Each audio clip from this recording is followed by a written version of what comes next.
So I'm Mark Waters here with Sean Burke in advance of the Sydney Town Hall. And Sean, I just first wanted to ask you, why are you passionate about entrepreneurship?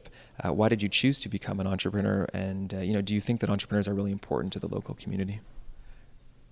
Let's start with why I chose to become one. I went through my educational process with the goal of being an accountant by profession and trade, and I did that for a number of years, but it exposed me to a wide variety of businesses, and I saw some opportunities for some different things every day, and that's really why I became passionate about it, why I enjoy it.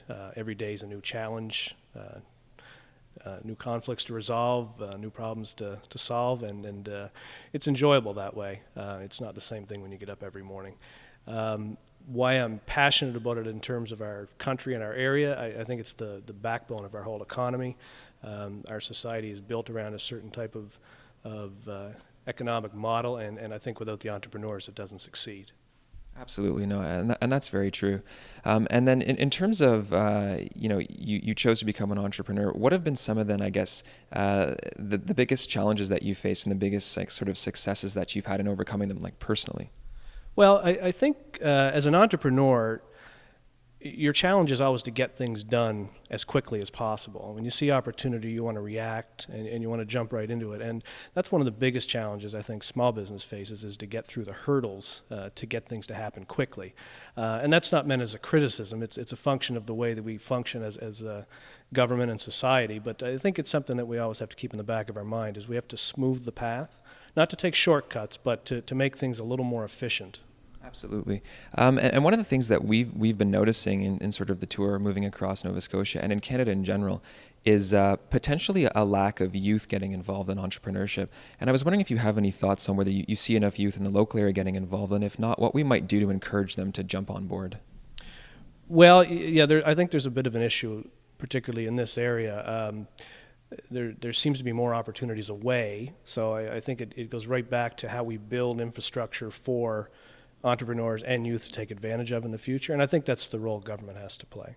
I think they really have to look at what areas need to thrive in the future, put those assets in place, and then the rest of the system will take care of itself. Absolutely. And one of the things that we've also been hearing is that there may not be like a central repository to get all the help you need with respect to entrepreneurship. And as a local entrepreneur, like if you need help with something, do you know where to go to get that? Do others know where to go to get that? And if they don't, is that something that we would need to create? I think the resources are there, and as you spend more time in this sector, you find out what they are. I think a central point of contact is always helpful. We've been pretty fortunate in whatever agency it is we're dealing with. We've dealt with great people, and if they can't help us with things, they typically have the information to point us in the right direction. But that's a good idea, and I think it would make the process a little more efficient.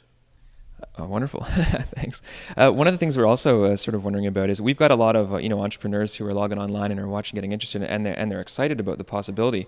If you could give any kind of message to a young budding entrepreneur about the challenges or the successes that may lie ahead, what would that be?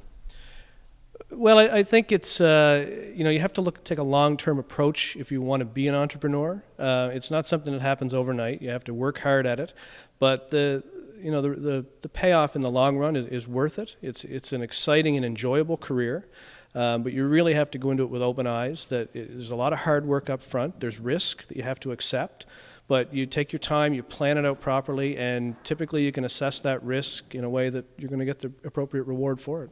Absolutely, and I think maybe some of that risk assessment comes from the chartered accountant background that you may have, which sets you up well for that, and which is wonderful. So give us just one final thing on like a personal story. What is the biggest personal challenge that you've actually dealt with as an entrepreneur, and have you overcome it, or are you still trying to tackle it right now? I think an ongoing one. You have to balance things in terms of work, personal, and how you meld those two together, and you can't do that unless you work with the right people in your companies. So I mean, number one challenge is always to get the right people involved.